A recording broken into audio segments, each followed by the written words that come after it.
اور زمین پر کوئی چلنے پھرنے والا نہیں مگر اس کا رزق اللہ کے ذمے ہے۔ وہ اس کے رہنے کی جگہ کو بھی جانتا ہے اور جہاں سونپا جاتا ہے اسے بھی۔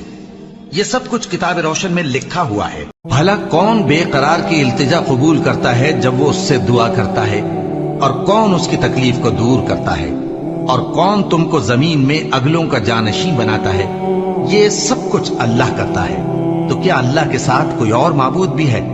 ہرگز نہیں، مگر تم بہت کم غور کرتے ہو۔ بھلا کون تم کو جنگل اور دریا کے اندھیروں میں رستہ بتاتا، اور کون ہواؤں کو اپنی رحمت کے آگے خوشخبری بنا کر بھیجتا ہے؟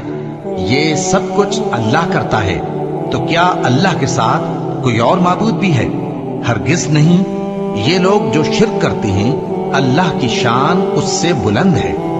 اللہ اپنے بندوں پر مہربان ہے، وہ جس کو چاہتا ہے رزق دیتا ہے، اور وہ زور آور ہے، غالب ہے۔ اور میں نے جنوں اور انسانوں کو اسی لیے پیدا کیا ہے کہ وہ میری عبادت کریں۔ میں ان سے رزق تو نہیں مانگتا، اور نہ یہ چاہتا ہوں کہ وہ مجھے کھانا کھلائیں۔ اللہ ہی تو سب کو رزق دینے والا ہے، زور آور ہے، مضبوط ہے۔ اور جو کوئی اللہ سے ڈرے گا وہ اس کے لیے رنج و غم سے نجات کی صورت پیدا کر دے گا، اور اس کو ایسی جگہ سے رزق دے گا جہاں سے اس کو وہم و گمان بھی نہ ہو۔ تب عیسیٰ ابن مریم نے دعا کی کہ اے ہمارے پروردگار، ہم پر آسمان سے خوان نازل فرما کہ ہمارے لیے وہ دن عید قرار پائے، یعنی ہمارے اگلوں اور پچھلوں سب کے لیے، اور وہ تیری طرف سے نشانی ہو، اور ہمیں رزق دے، اور تو بہترین رزق دینے والا ہے۔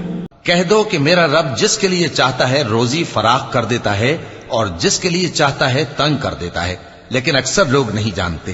پھر میں نے کہا کہ اپنے پروردگار سے معافی مانگو کہ وہ بڑا معاف کرنے والا ہے۔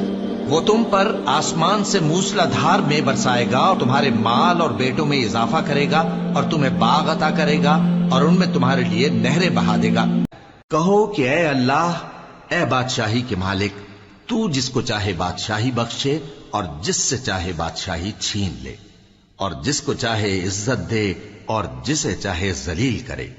ہر طرح کی بھلائی تیرے ہی ہاتھ ہے، اور بے شک تو ہر چیز پر قادر ہے۔ تو ہی رات کو دن میں داخل کرتا، اور تو ہی دن کو رات میں داخل کرتا ہے۔ تو ہی بے جان سے جاندار پیدا کرتا ہے، اور تو ہی جاندار سے بے جان پیدا کرتا ہے، اور تو ہی جس کو چاہتا ہے بے حساب رزق بخشتا ہے۔ پروردگار، ہم کو دنیا میں بھی نعمت عطا فرما، اور آخرت میں بھی نعمت بخشیو، اور دوزخ کے عذاب سے محفوظ رکھیو۔ پروردگار، میں اس کا محتاج ہوں کہ تو مجھ پر اپنی نعمت نازل فرمائے۔ ہم کو اللہ کافی ہے، اور وہ بہت اچھا کارساز ہے۔